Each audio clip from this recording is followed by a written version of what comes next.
I'm gonna need all the Nigerians to come to the front because I'm trying to figure out why all these countries keep kicking you people out.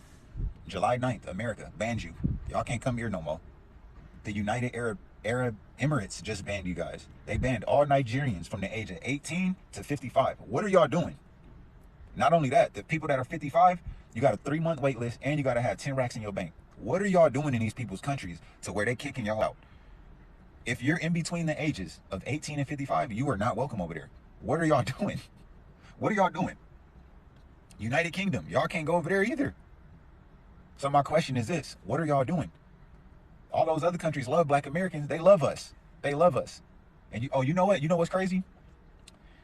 I seen the TikTok. I wish I would have saved it, man. But it's a problem right now of Africans going to Asia somewhere, tearing the place up, and the people are saying that they're black Americans because over there in Asia they only know us, but it's not us. It's some Africans. So what the hell is going on with y'all going to other people's countries and tearing up? We need answers, Nigerians. Women and kids have been missing for years. No one talks about it, but it is a high. Yep, and they coming in our neighborhoods. In fact, 3 Africans was trying to attempt to snatch my sister a couple of weeks ago from her place where she's living. Yep, you heard that. 3 Africans. Yeah, they not us. They was in a van that looked like this. She said it had green stripes. 1 was driving and 2 was in the back. My sister said she had just got off the E-way and they had followed her home. But she was on the phone, so she was a little distracted, but she was kind of like paying attention at the same time. My sister said she pulled up in the alley because this is where she parked her car in the garage. She got to go through the alley. That van followed her in the alley. My sister then pulled up in front of her garage. She waited and was trying to see what they was doing. I guess they was waiting to see if she was going to get out, but she didn't get out the car. The van ended up pulling off, I guess because she didn't get out the car. My sister just so happened to go to the front of the building. And this is when she saw one of the man coming out of her gate from the building where she's staying at. He then hopped in the back of that van, and there was another man in the back. This is what my sister realized, that was the same van that was just in the back of the alley.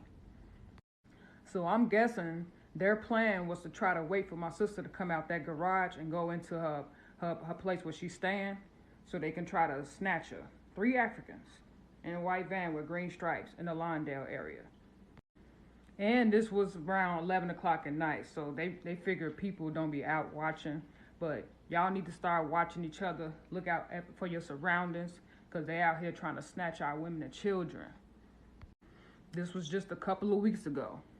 Now, not too long ago, I heard about a woman in that same area that said like a Uber or Lyft driver tried to take her grandson right in front of her. Stop playing, y'all. Get on y'all shit and start looking out for each other. Peace and love. I need y'all to repost, share, and comment to bring awareness and alert all around the world, all around our communities of what these people are doing. Peace and love. Why does a person that never was a slave deserve compensation from a person that never owned a slave? Bank of America and much of the U.S. financial system were built on the profits from slavery, using enslaved people as loan collateral and even owning them when debts weren't paid.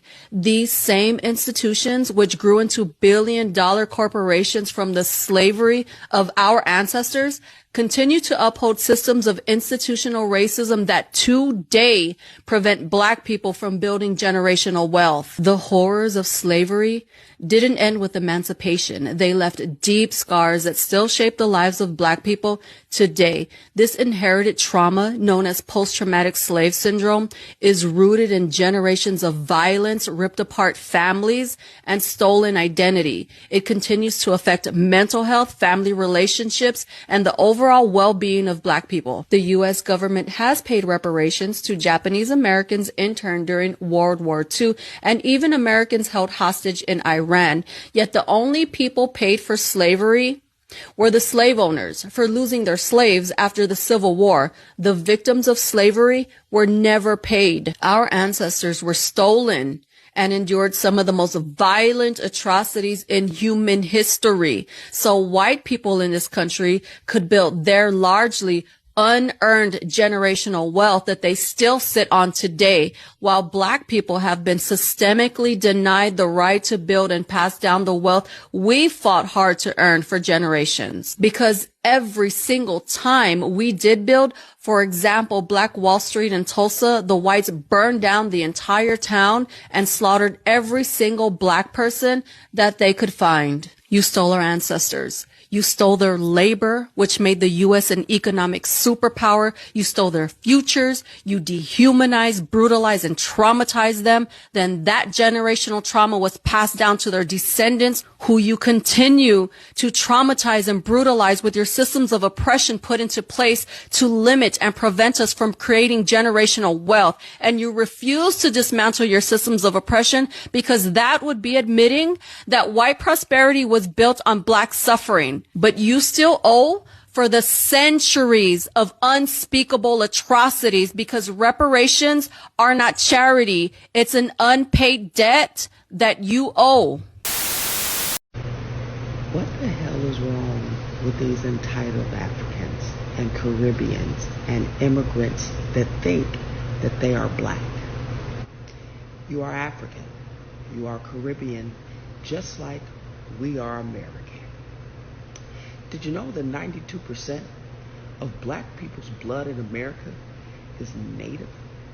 That means it's only 8% African American blood up in his. You don't run. You didn't teach us nothing. We're not the evolution of you mother. Y'all have not evolutionized yet. All you did was come over here and start acting like us. Why don't you go home and figure out what the is going on at your house and get that together and do all that you spew in your little open wide mouth about us not doing in America? Why don't you do that at home? You don't do at home, but get told to get home and can't do nothing. You barely can eat at the house, but you bring it over here and you enjoy being a Black American, and you ain't Black shit. You're African, and I'm not African. I'm American. I'm full-blooded American. I ain't got nothing to do with you. I'm American. We different. We not the same. You're an immigrant. I am not that. Marcus Garvey tried to disenfranchise us in 1920, called it Go Back to Africa, where we not from. You know who he was in cahoots with, where he got the money from for that bull? Democrats.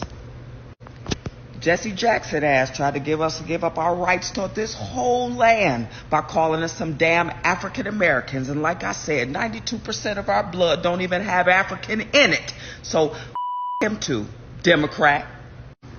Oh, and this last final boss, evil bullshit that they pulled about this dual citizenship with Ghana, the same Ghana that sold your ass into slavery, they gonna get money from your investments for going back, you dummies. Did y'all know that during the First World War, when the Black soldiers were sent away on deployment, they would send money home to their wives, enough so that they didn't have to work? And they didn't. So they became stay-at-home wives, stay-at-home moms. And this pissed some people off, and you know who. Mainly the white women. Because now, all of a sudden, all these Black women were staying at home and not working and taking care of their families. And they were pissed because they lost their maids, their cooks, and all the other domestic workers. What had happened was they complained. And so much so, there was a law passed, or a Black code that was passed during this time, that forced Black women to go to work. They had the nerve to complain and call Black women loafers and lazy. Sound familiar? Sound like today's times, right? Anyway, Black women had to go to work, and if they didn't, they were fined or sent to jail. And I just want to say that it's pretty revolutionary if you decide to rest. So take that PTO, girl. Take that vacation, sis, and rest. All right, so I felt that this was very important, and I don't think that this gets highlighted a lot. Again, these are things that I didn't even learn myself in history class when it dealt with Jim Crow, segregation, a lot of the things that we are normally taught in the public, in the high school system, and even to the extent of college. A lot of this information they tend to leave off the table because they want to hide this type of ugly history and this type of control that they love to have away from the public eye in order to shift the narrative. So it says, Negro women to be put to to work. City ordinance soon be passed requiring them to be regularly employed. Stated by many complaints. Regardless of whether they want to or have to, able-bodied Negro women in Greensville who are not regularly employed are to be put to work, put in jail, or fined heavily.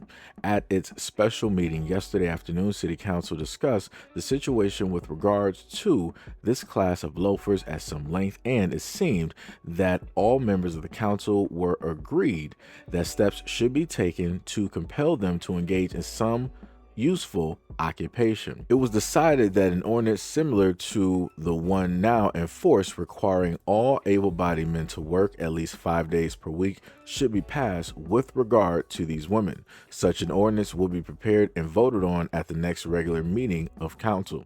A number of complaints have come to members of council of Negro women who are not at work and who refuse employment when it is offered to them. The result being that it is exceedingly difficult for families who need cooks and laundresses to get them. Wives of colored soldiers getting a monthly allowance from the government have a number of them decline to work on the grounds that they can get along without working, according to reports. Others have flatly refused jobs without giving any reason whatsoever, while still others pretend that they are employed when, as a matter of fact, they derive a living from illegitimate means.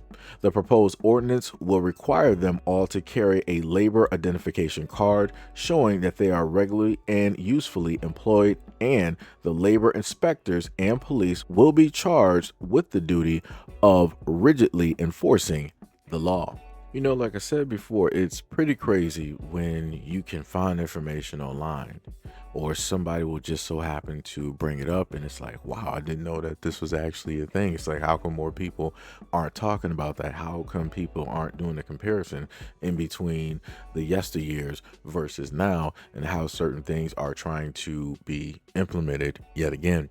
And it also showcases the fact that, again, a lot of these same men who were passing these laws directly on black women are the exact same ones passing laws when it deals with the female body. It just never changed. The only difference is they took the color directly out of it and just blatantly just stated women, right? So they can control both sections as they've always done, right? And again, I don't know what to tell people. I don't. This is history. You're going to have a lot of people that are going to pull up to the scene. I'm like, oh, this is so long ago. Who do you know that was actually alive today that was going through this? And that's not indicative of all white people and yada, yada, yada. You know, all the normal stuff that they like to say to escape what it is that they've done, that they are still doing, still to this day. And this is the other thing that fits directly with the rest of the video. You have a lot of Africans and those from other places who don't respect black Americans. They don't respect the history. Better yet, actually, they don't even know anything of the history. They only know the front page section when it deals with black history. When it deals with actually going in depth, 99.9% of them don't know at all. They can't actually make the links to things dealing with segregation and Jim Crow and black clothes and redlining and vagrancy laws and all this other type of stuff. And then the things in between, right? They don't know anything about no 1913. They don't know anything about no 1920s. They don't know anything about the 1930s. Like I said, there's a lot of things here historically that black Americans and their families and their ancestors, grandparents have suffered through, have gone through specifically. And it's crazy to me that you have other groups coming directly out here being as disrespectful as possible. And then on top of that, wanting to quote unquote obey or follow behind the majority in the United States who are also the global minority when it deals with the world. It's very interesting how that works, right? It's interesting how they being immigrants are a part of the majority when it deals with the population, but they're minorities in the United States, but yet they follow the American majority, again, beating it like a dead horse, who are again the global minority. And these are the exact same people who have done untold things directly to you, who have performed crazy amounts of atrocities, thrown your countries and your nations directly into slavery, sold people directly off, stole people, still stealing land to this day. But for whatever reason, you guys agree with them, you guys follow them, you guys love them, you guys obey them. And in order to get everything that you want, the only thing that they ask of you is to make sure that you don't treat black people with any type of respect or dignity. Treat them the exact same way that white America treats them, sees them, and deems them. And that's what y'all do. And y'all get online every single day and you wonder why it is that we have a problem with you. You wonder why it is that we use the voices that we have online to speak directly to our people, to put you guys directly on notice that we see you, we hear what it is that you're stating, and we're going to continue doing this back and forth. Because again, like I said before, a lot of people always talk about, you know, we all need to come together. This is all like a psyop and this, that, and the third. Man, whatever. Whatever excuse that y'all want to sit up there and say is whatever y'all want to say. Because again, any of the people that want to say that this is like something dealing with the government, then all right, be the whole total opposite. Instead of trying to find your way to slide in here and say this, that, and the third, be the whole opposite of whatever the government ops are basically doing. Formulate those bridges, formulate those bonds, show everybody that it's not really what we think it is, even though we know what it is, right? And it's a healthy discourse that needs to happen. It's a discourse that Black Americans need in order to wake up, to realize who it is that they are, and to see people for who it is that they actually are. Because for the longest time, we've been in this romanticized fantasy, and we've believed that we were these lost kids, and somehow, somewhere, our parents are always going to find us. And when they find us, they're going to love us, they're going to hug us, they're going to bring us home. They're going to, you know, really give us the information and the knowledge that we were missing, and we were going to just be a happy family once again. And obviously, that fairy tale did not have the ending or the middle that a lot of people thought that it would. And now you have a lot of people, the hamsters are falling directly off the wheel and needs to get replaced, and they're just online, wheels are spinning. And they're just trying to figure out how to frame this to put this collapsing or broken mirror back together. And they can't figure out what to do because it's too far shattered. There's not enough super glue that you could use, or glass glue, whatever they might have to fix this mirror, to make it whole so that you can get a clear picture without any type of fractures or dents or cracks.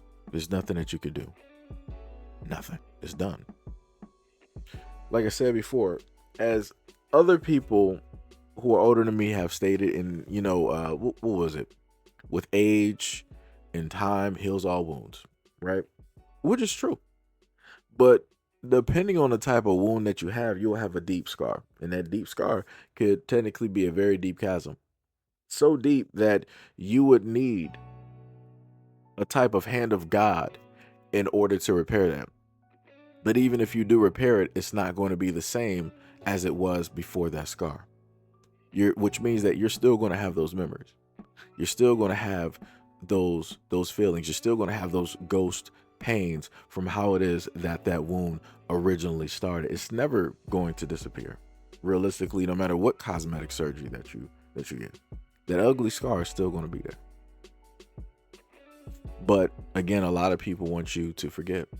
A lot of people want to say that was so far ago. A lot of people want to say that that's not indicative of everybody that is alive today, and all this other type of stuff that they like to say in order to escape the responsibility of what was and what is and what will be tomorrow.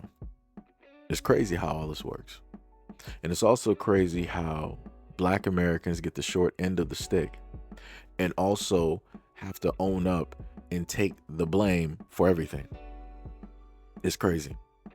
And not one point in time have I heard a lot of the naysayers out here that want to flip it all on Black Americans. I've never heard them state what everybody else has specifically said to Black Americans to make them respond in such a way.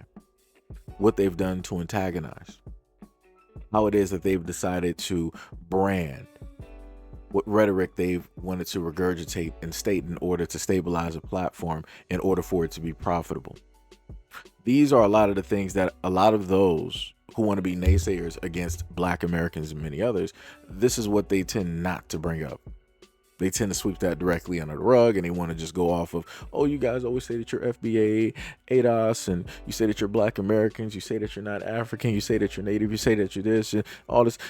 All this is like xenophobia. Why don't you focus on the whole picture? Why don't you focus on how it is that Black Americans got here, got to this realization, got so fed up and got so tired? But like I said, a lot of people don't care. As long as Black Americans are quiet, they're slumbering sleep, they're in this kumbaya type mode, they want to hand out an olive branch, they want to turn the other cheek, nobody cares. Like I said, look for the last 30, 40 years. Nobody cared about the feelings of Black Americans. But now all of a sudden, people want to care. Because Black Americans, like with everything else, we're letting our feelings out there, and we're letting people know how we see them, deem them, how they've been treating us. We're putting all of our feelings directly on the table, and now you see the response. They don't care. They feel that we're complainers. They're still saying that we're lazy. They're still saying that we're a cotter. They're still saying that, we're just this. In some instances, they just want to consider us cargo, right? Remember, they came on planes. We came on ships as cargo. It's crazy. Diabolical in nature. But yet these are the same people who are trying to tell Black Americans that we all need to come together. But yet you can't even come together on your own continent. You got a few out there. You got the mighty few that are actually doing it, but the rest ain't doing nothing. Y'all sitting back and watching them. You're allowing whatever happens to them happen to them because you don't want to be next on a chopping block. And that's crazy to me. You're willing to sacrifice those who want to do better for the rest, also that you won't have a target on your back, also that you won't be next in line. But you have the nerve to sit up there and say that Black Americans are fearful in the United States. You have the nerve to say that we're lazy, that we don't sit up there and fight, that we don't do this, we don't do that, while Black Americans have been sitting back while also trying to support and do it our own way for you guys. We're sitting back watching you guys, watching your own people suffer, take ridiculous amounts of losses and everything else. But if we decide to respond back factually with evidence on the things that we have to say about you, we're called xenophobic. We're called racist. We're called everything but a child of God. And nobody finds that to be weird. Everybody else is a child of God out here, except for Black Americans, when we decide to speak for ourselves and not have others be a mouthpiece. It's crazy work. But like I said, let me know what you guys feel about the other videos directly in the comment section below. And as always, peace, love, and stay tuned for the next video.